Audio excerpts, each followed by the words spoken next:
네, 정주린 집사님이 아까 보이셨는데 뒤에 안 보이셔서 제가 몇 번 더 쳐다봤습니다. 네, 우리가 잘 아는 이야기 중에 신데렐라라는 아마 이야기를 잘 아시리라 생각을 합니다. 마음 시작한 신데렐라가 왕자님을 만나서 행복하게 잘 살았다는 얘기입니다. 한국판 신데렐라 뭔지 아시죠? 콩쥐팥쥐입니다. 예. 마음 시작한 콩쥐가 못된 계모에게 구박을 받다가 한국판 왕자님을 만나서 행복하게 잘 살았다는 얘기입니다. 그런데 진짜 행복하게 잘 살았을까요? 요즘 우리가 살아가는 어떤 삶의 모습으로 한번 생각을 해보면 아마 이혼을 해도 몇 번 하지 않았을까 하는 생각을 해봅니다. 가난한 시골집 그 아가씨하고 왕자로 평생을 산 왕자님하고 결혼을 해서 왕궁에서 살려고 하면 잘 살겠습니까? 성격 차이로 많이 힘들겠습니까? 아마 힘들어도 보통 힘든 게 아니었을 겁니다. 그래서 왕자님을 만나서 행복하게 잘 살았다라고 끝나는 그 시점부터 바로 어떻게 살아갈까라는 삶의 치열한 현장이 등장하지 않겠습니까? 저는 신데렐라가 왕자님을 만나서 행복하게 사는 그 시점, 그 치열한 삶의 현장이 바로 우리의 신앙생활이라는 생각을 해봅니다. 신랑 되신 예수님을 우리가 만나서 영원한 천국을 소유하고 예수님의 신부로 우리가 소망 가운데 삶을 살아가지만 우리가 삶을 살아가야 하는 이 치열한 삶의 현장은 결코 녹록하지 않습니다. 우리는 옛날 우리의 모습으로 살아가서는 안 되고요. 이제 신랑 되신 그리스도의 거룩한 신부로 매일매일 삶을 살아가야지 않습니까? 이혼할 수도 없고 얼마나 어렵습니까? 그래서 신앙생활은 결코 쉽고 낭만적이고 아름다운 것은 아닐 겁니다. 그런데 아마 우리의 이야기가 끝날 때는 예수님과 행복하게 잘 살았답니다 라고 결론을 맺지 않을까 싶습니다. 그래서 오늘 에베소서에서요 4장부터 바울 사도는 우리에게 빛의 자녀답게 하나님의 사람으로 살아내셔야 됩니다. 반복하고 강조하고 또 반복하고 강조하고 있습니다. 결국 하나님의 자녀로 빛의 자녀답게 살아내야 하는 그 삶의 결론점은 하나님을 사랑하고 이웃을 사랑하는 것으로 귀결될 것입니다.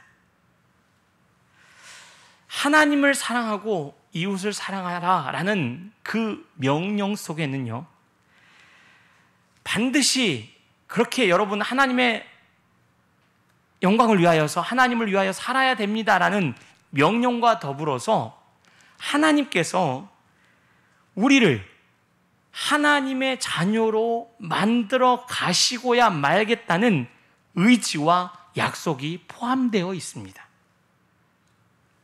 여기에 바로 우리 그리스도인들의 소망이 있는 것입니다. 종교개혁을 일으키고 장로교를 만든 칼빈이 5대 교리가 있는데요. 5대 교리의 5번째 교리가 뭐냐면 성도의 견인입니다. 성도의 견인이라는 교리는요, 성도들은 주님 만나는 날까지 인내로 이 믿음의 경주를 잘 달려가야 됩니다 라는 말과 더불어서 하나님께서 우리의 견인차 역할을 하셔서 우리를 견인해 가셔서 주님 앞에 선 날까지 우리를 끝까지 하나님의 자녀로 인도해 가신다는 겁니다. 그래서 우리 그리스도인에게서는 중간에 실패와 포기가 없게 되는 것입니다. 그래서 우리는 최종적으로 어떤 사람으로 만들어져 갑니까? 거룩한 하나님의 신부로 예수 그리스도의 신부로 우리는 만들어져 갑니다. 나를 위해서 내가 중심이 되는 존재가 아니라 하나님을 위해 살아가고 이웃을 위해 살아가는 존재가 되어져 간다는 것입니다. 그래서 우리 그리스도인들의 삶은 한마디로 나를 위한 삶이 아니라 하나님을 위하고 남을 위하는 삶이 되어야 한다는 것입니다. 성경이 우리를 빛이다, 소금이다 라고 얘기하지 않습니까? 그러면 빛은 어떤 역할을 합니까? 어두움을 밝히 비추어서 어두운 그곳을 환하게 밝히 비추는 역할을 하고요. 소금은 어떤 역할을 합니까? 음식 속에 녹아 들어가서 음식에 맛을 내는 역할을 하지 않습니까? 결국 빛과 소금의 역할은 자신이 드러나는 게 아니라 모두를 드러나게 하는 역할을 하는 존재인 것입니다. 그래서 빛과 소금인 우리는 나가 아닌 우리를 드러내는 역할을 하는 존재가 되어진다는 것입니다. 그런데요, 세상은 끊임없이 우리에게 나 중심으로 살라고 유혹합니다. 하나님은 우리를 우리 중심의 삶으로 만들어가고 계시는데 세상은 끊임없이 멈추어 서서 너를 위해 살아야 된다, 내가 중심이다, 이 세상의 중심은 나라고 우리에게 계속해서 말하고 있습니다. 그러다 보니까 우리도 모르게요, 하나님을 믿는다고 하면서도 하나님 저 좀 봐주세요, 하나님 저에게 복 주셔야 됩니다, 하나님 저를 잘되게 해주셔야 돼요, 하나님조차도 나를 위한 도구로 전락해버릴 위험을 우리는 늘 가지고 있는 것입니다. 세상이 끊임없이 우리를 그렇게 흔들고 있습니다. 자신을 위해 살아야 됩니다, 내가 중심입니다, 나를 위한 것으로 만들어내야 됩니다, 한 번뿐인 인생 뭘 위해 사시겠습니까? 라고 우리에게 되묻는 게 세상의 소리이지 않습니까? 우리는 나를 위해 사는 존재가 아니라 우리를 위해 사는 존재로 바뀌어져 가야 되고 결국은 그리스도 안에서 그렇게 만들어지고 있는 것입니다.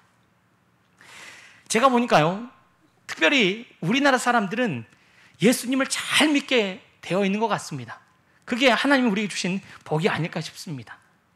왜 그런 거 아니? 자기 엄마를 가리켜서 우리 엄마라고 하지 않습니까? 그죠? 네. 자기가 다니는 학교를 우리 학교라고 그럽니다. 자기가 다니는 교회를 누구 교회라고 합니까? 우리 교회라고 그럽니다. 심지어 자기 아내를 기억해서 우리 아내라고 합니다. 우리는 특별히 한국 사람들은 우리를 너무 좋아합니다. 하나님이 예수님 잘 믿는 나라로 그래서 만들어 놓지 않았나 싶습니다. 이렇게 우리 중심의 삶으로 우리는 매일매일 하나님의 사람으로 만들어져 가는 그 삶의 경주를 하셔야 한다는 것입니다. 이러한 삶이 바로 성경이 말하는 성령 충만의 삶입니다.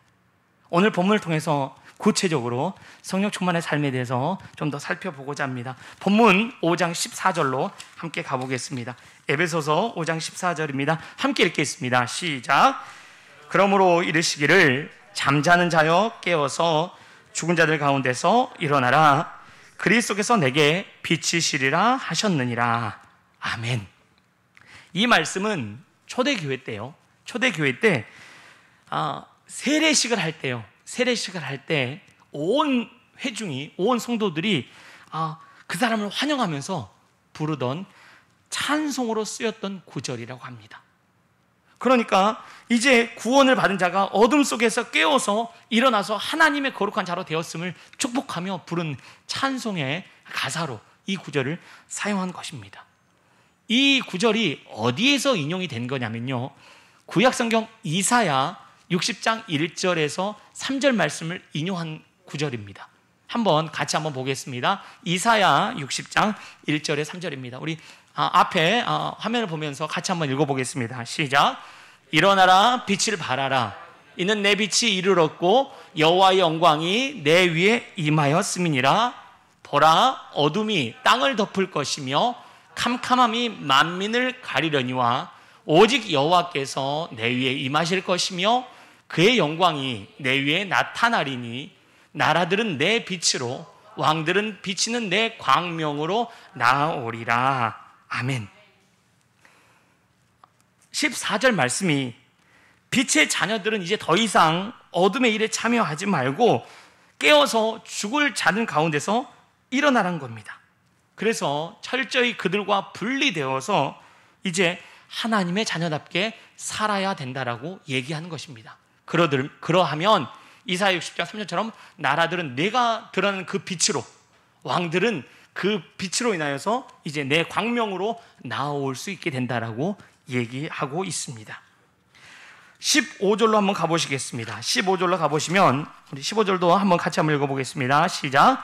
그런즉 너희가 어떻게 행할 것을 자세히 주의하여 지혜 없는 자같이 말고 오직 지혜 있는 자같이 하여. 이제 하나님의 자녀로서 우리가 어떻게 삶을 살아야 되는지 성도들에게 지혜 없는 자같이 하지 말고 지혜 있는 자처럼 행하라고 권면하고 있습니다. 여기서 행하라는 그 단어의 의미는 모든 행실과 품행 전체를 의미하고 있습니다. 지혜롭게 모든 삶을 이제 살아내라고 얘기하는데요. 그럼 지혜롭게 행한다는 의미가 어떤 의미를 지니고 있을까요?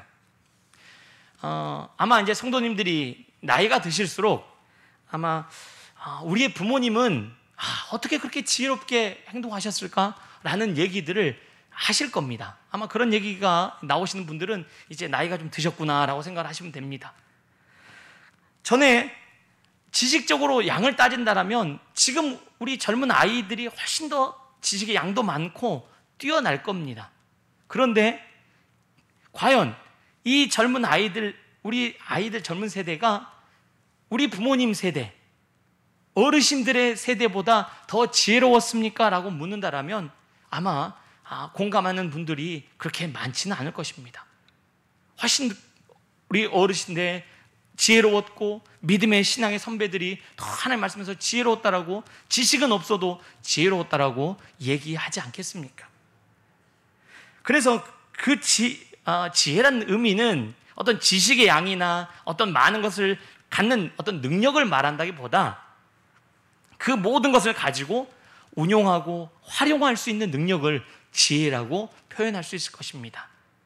아마 올바른 판단력이라고 달리 표현할 수 있을 것 같습니다. 한 예로 오케스트라에 아주 연주를 잘하는 연주자가 있다고 한번 가정을 해보십시다. 아주 탁월한 연주자여서 정말로 자기의 그 실력을 뽐내고 싶습니다. 멋지게 해서 야, 정말 저 연주자 잘한다 라고 그 실력을 드러내 보이고 싶습니다. 그래서 그 실력을 마음껏 드러내면 유능한 연주자는 될 수 있겠지만 지혜로운 연주자는 못 될 겁니다. 지혜로운 연주자는 어떻게 해야 됩니까? 잘 맞춰야지요. 그 속에서 내가 어떤 역할을 해야 되고 내가 어떻게 소리를 조절해야 되고 어떻게 함께 가야 되는지를 아는 연주자가 지혜로운 연주자가 아니겠습니까?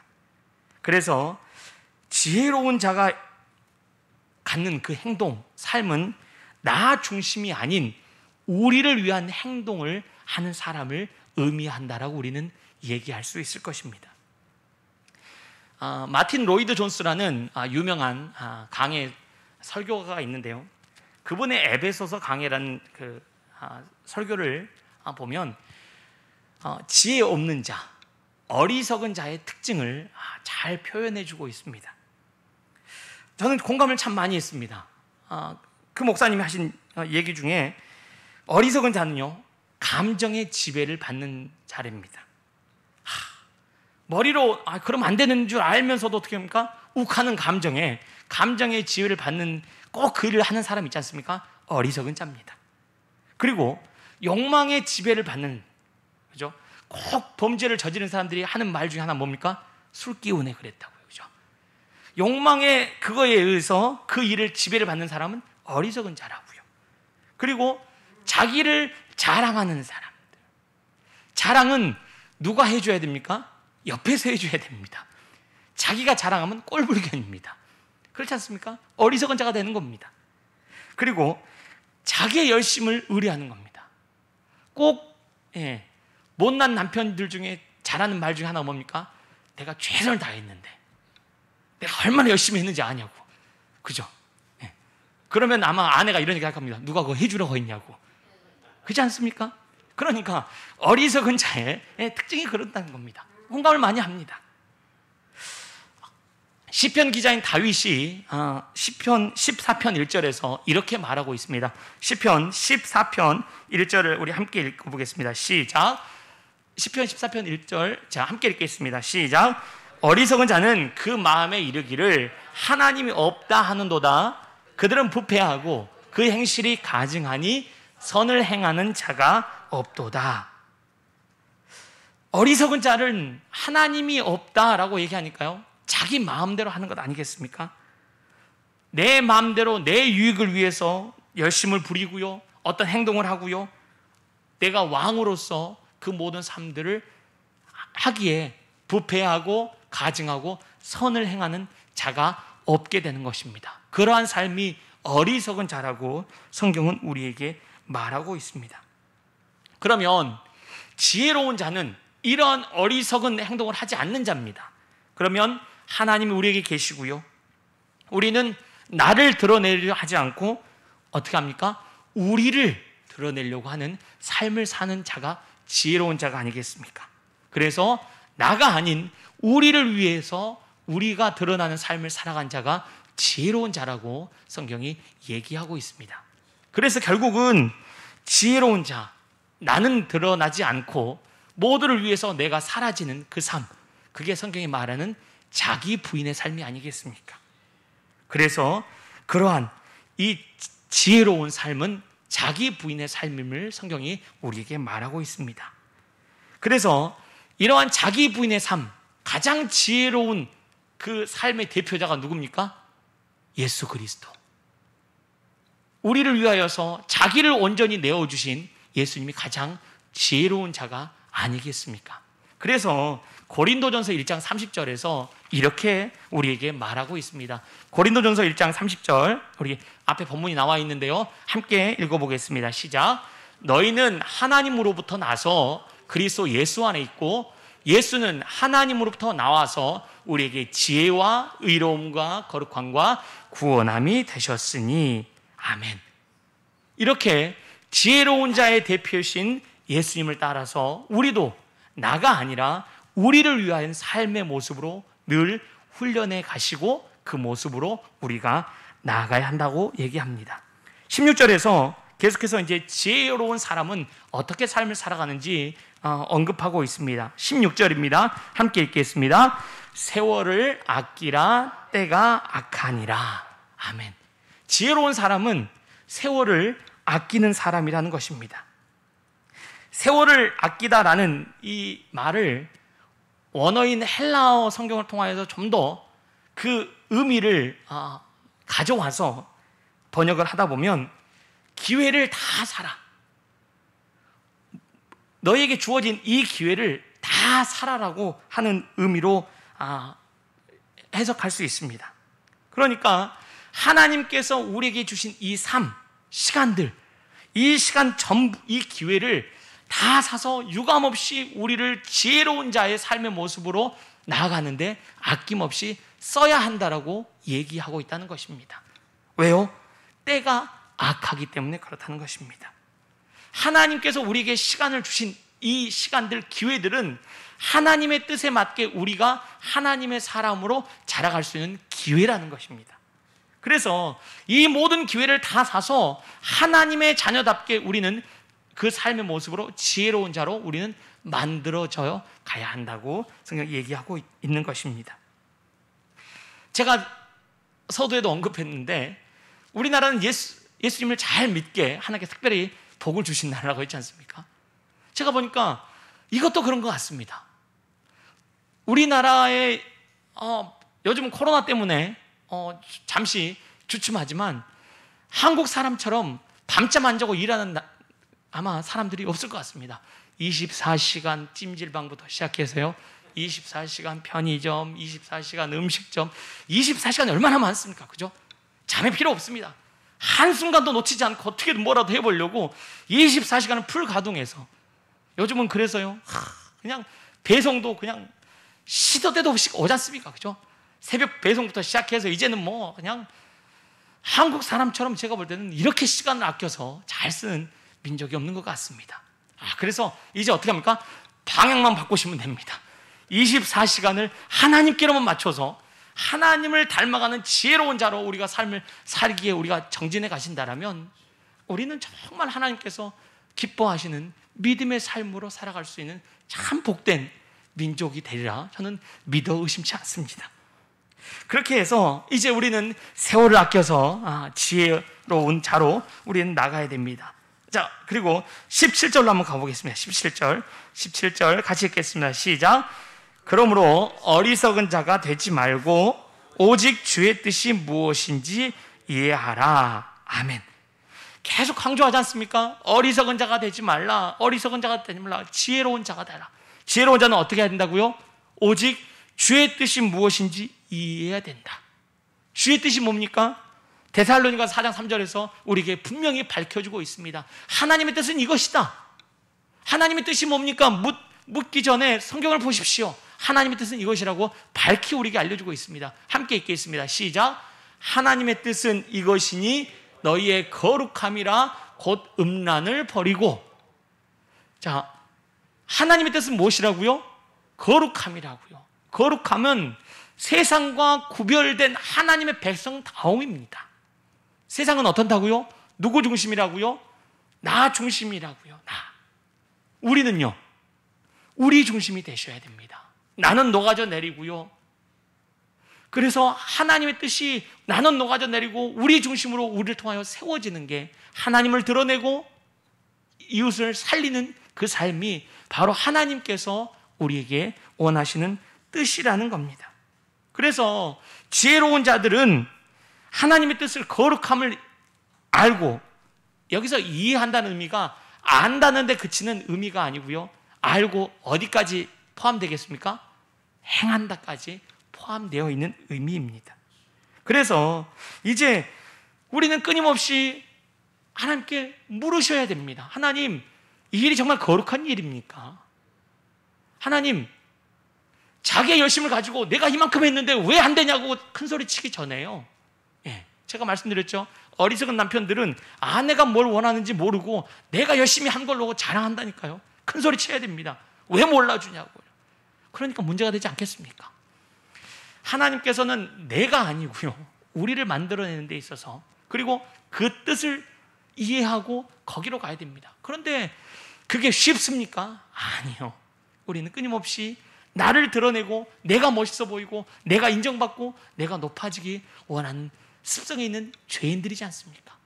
그래서 우리는 훈련해 가셔야 됩니다. 마지막 오늘 결론으로 18절입니다. 이제 그러면 어떻게 해야 됩니까? 18절 같이 읽겠습니다. 시작. 술 취하지 말라. 이는 방탕한 것이니 오직 성령으로 충만함을 받으라. 술은 누굴 위해서 취합니까? 우리 가족을 위해서 저는 술을 취합니다. 아마 그런 분은 없을 겁니다. 좋아서도 술 먹고 슬퍼서도 술 먹고 다 자기를 위해서 하지 않습니까? 그렇게 술 먹지 말라고 그래도요, 술 드신 분들은 다 자기를 위해서 그렇습니다. 술 취하지 말고 어떻게 하라고요? 성령 충만함을 받으라고 합니다. 성령 충만함을 받으라고 하는 이 문구는 명령형입니다. 그러면 명령하고 있다는 것은 거기에는 그냥 앉아서 기다리라는 게 아니고요, 어떻게 해요? 우리에게 능력적인 책임을 필요로 하고 있습니다. 그리고 하나 더 생각해 볼 부분이, 성령 충만함을 받으라, 이 원문이 헬라어로 할 때 현재 시제형으로 되어 있거든요. 그러면 헬라어는 현재 시제를 가지고 계속되는 반복되는 진행을 의미하고 있습니다. 그러니까 한번 성령 충만함을 받고 끝난 게 아니고 계속해서 어떻게 하라고요? 성령 충만함을 받아야 되는 것입니다. 그러면 어떻게 하면 성령 충만함을 받습니까? 라고 얘기할 때 누가복음 11장에 구하는 자에게 뭘 주시지 않겠느냐고요? 성령을 주시지 않겠느냐고요. 끊임없이 하나님, 오늘도 주님의 능력으로 살아갈 수 소망합니다라고 구하셔서 성령 충만함을 경험하셔야 됩니다.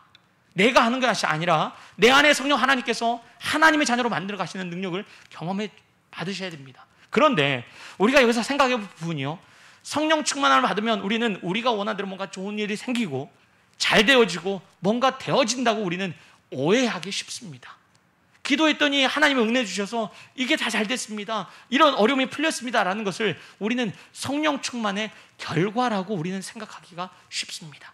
그런데 그것은 오해입니다. 누가복음 4장 1절로 가보시면요, 예수님이 성령 충만함을 입어서 무슨 일을 했냐면요, 성령에 이끌려 광야로 가셨습니다. 누가복음 4장 1절을 한번 오늘 가셔서 찾아보십시오. 누가복음 4장 1절 가보시면요, 예수님이 성령 충만함을 입어서 광야로, 성령에게 이끌려 광야로 가셔서 시험을 받습니다. 성령 충만함을 받으면 어떻게 한다고요? 성령이 우리를 광야로 이끌어서 시험 받게 하신다니까요. 그래서 교회에서 너무 은혜 충만해가지고 하나님 너무 감사합니다 찬송하고 은혜 충만해가지고 집에 돌아가시면 누가 기다리고 있다고요? 우리를 시험하는 시험꾼이 기다리시고 계신 게, 하나님 그렇게 은혜 받고 왔는데 왜 이렇습니까? 라고 얘기하시고 아니고, 제가 성령 충만을 잘 받았군요 라고 생각하시면 됩니다.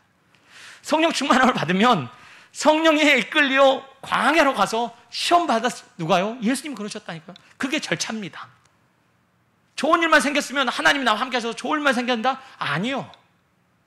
성령 충만함을 받으면 성령이 우리를 광야로 이끌어서 우리를 훈련받게 하십니다.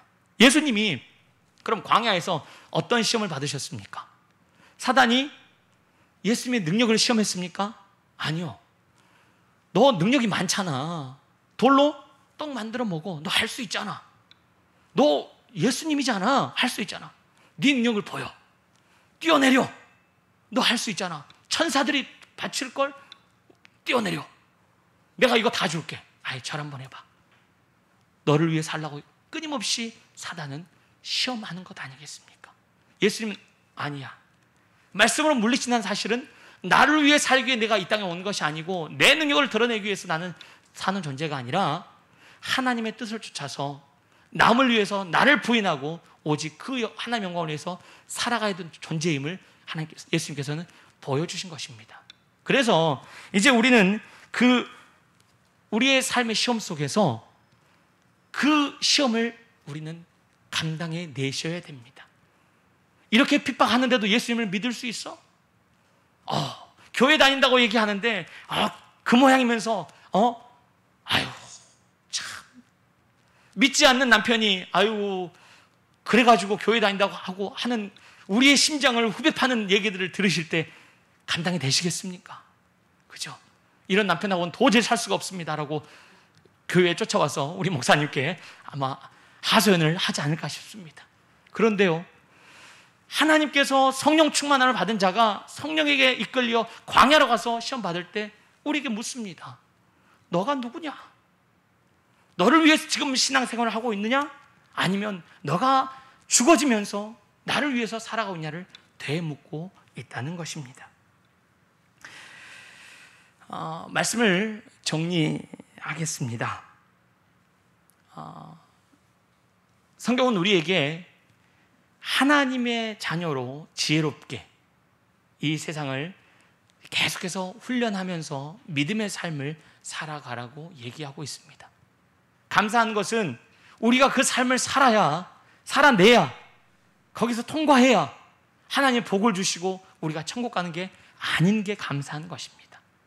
그 일을 우리에게 명령하시고 그 일을 맡기시는 하나님께서 우리를 끝까지 붙잡고 계셔서 우리를 친히 그 자리로 인도하신다는데 우리의 소망이 있습니다. 성령 충만을 받으십시오. 그리고 성령이 우리를 이끄셔서 우리를 하나님의 자녀로 만들어 가시는 그 거룩한 자리에 우리의 삶을 내어 맡기십시오. 또 반복하고 또 훈련되어서 세상이 감당할 수 없는 하나님의 존귀한 자로 우리의 삶이 온전히 만들어질 때 우리는 하나님 나 같은 죄인을 살리신 주님 너무 감사합니다. 내 인생의 주인 되어 주셔서 내게 이런 큰 복을 주시고 내 삶 가운데 이런 놀라운 은혜를 주셨음에 감사하는 찬송이 터져 나오리라 믿습니다. 우리를 주님 오시는 그날까지 거룩한 주의 백성으로 만들어 가셔서 하나님의 은혜의 삶으로 만드시는 주님을 소망하면서 오늘도 성령 충만함을 받는 지혜로운 삶의 연속이 되기를 소망합니다. 우리 함께 찬송하고 기도하시겠습니다.